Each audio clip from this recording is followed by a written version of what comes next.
What is non-qualified deferred compensation?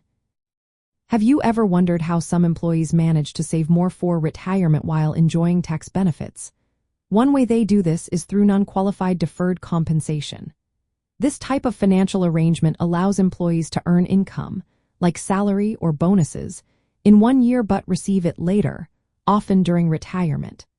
This means they can postpone paying income taxes on that income until they actually receive it. This can be especially helpful if they expect to be in a lower tax bracket after they retire. Now, you might be thinking, how does this work compared to other retirement plans?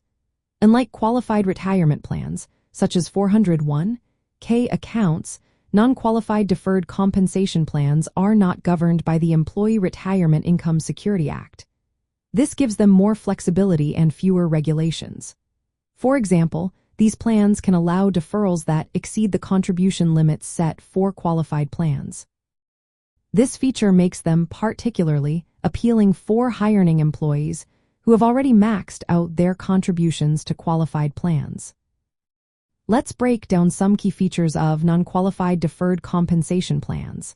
First, there is a deferral agreement. Employees must make an irrevocable decision to defer their compensation before the year in which they earn that income.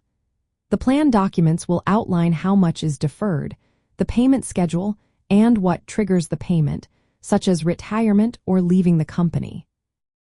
Next, let's talk about tax treatment. The taxes on the deferred compensation are delayed until the employee receives the payout.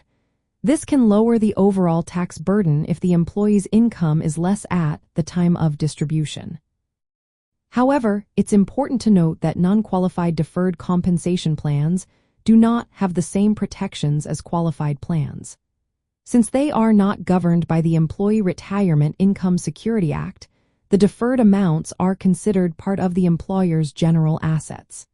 This means that if the employer faces financial difficulties, the deferred compensation could be at risk. Another aspect to consider is how employers handle deductions.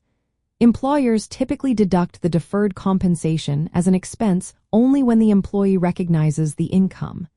This is different from qualified plans, where deductions occur when contributions are made.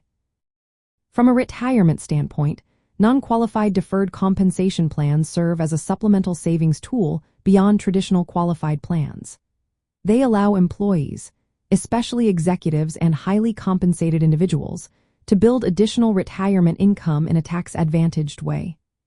However, due to the lack of protections, participants should carefully assess their employer's financial stability and the specific terms of the plan. In essence, non-qualified deferred compensation is a flexible and tax-deferred method to save for retirement beyond standard qualified plans. It offers potential tax benefits and higher contribution limits but comes with increased risk due to the absence of protections.